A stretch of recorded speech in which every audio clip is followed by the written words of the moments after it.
10 octobre 2021, d'Esther Trésor Omono, CEO des Kosala, pépinière d'entreprise congolaise, sur invitation du président français Emmanuel Macron, a séjourné en France dans le cadre du sommet Afrique-France. Prélude à cette rencontre, d'Esther Trésor Omono a participé au forum Ambition Africa qui avait pour objectif renforcer le lien de partenariat entre les entreprises africaines et françaises. Quelques jours après son retour au pays, d'Esther Omono est devant la presse et quelques jeunes entrepreneurs et chefs d'entreprise pour faire la restitution des travaux de cet événement qui aura porté un regard neuf sur les liens économiques et commerciaux entre l'Afrique et la France. Il y a eu plusieurs thématiques, mais nous avons choisi les thématiques en lien avec l'activité économique ou l'activité entrepreneuriale.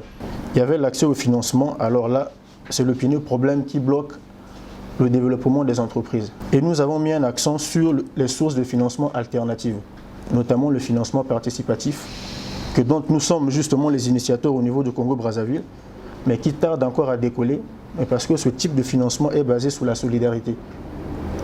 Le Congolais ou l'entrepreneur congolais n'a pas le sens de la solidarité.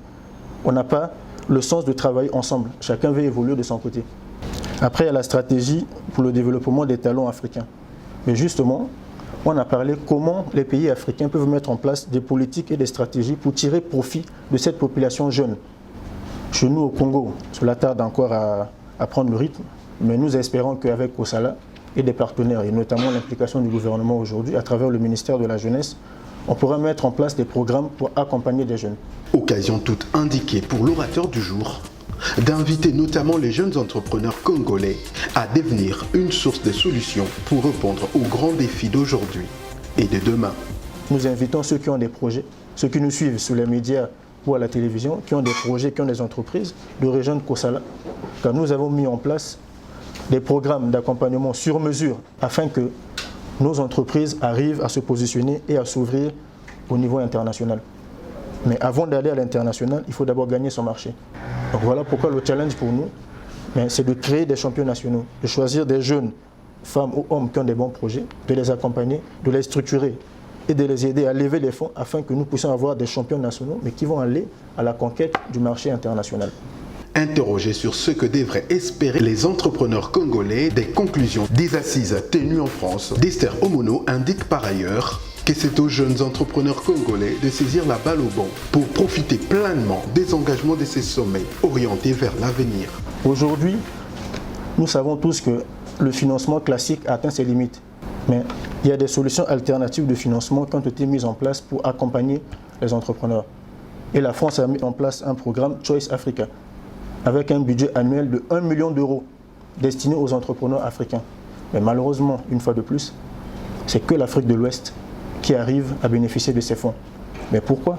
Mais justement parce que les entrepreneurs de l'Afrique de l'Ouest ont des bons projets, ont des entreprises compétitives. À chaque fois qu'il y a des appels à projets, ils se positionnent et ils remportent ces fonds. Et moi-même, j'ai eu à échanger avec la responsable de ce programme. Elle m'a dit qu'elle remarque l'absence des porteurs de projets ou des entrepreneurs congolais dans ces programmes. Donc il faut des entreprises compétitives, il faut des projets bien montés, bien structurés pour espérer bénéficier de ces financements.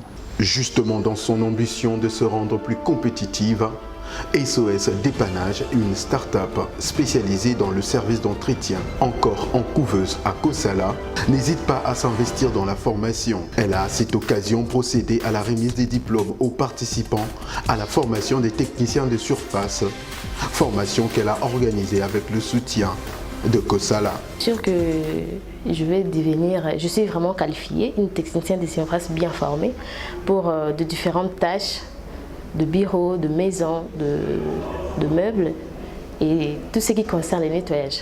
Que les gens ne puissent pas se dire que non, le ménagère sont de briser des foyers parce qu'on est vraiment formé, on est là pour le travail.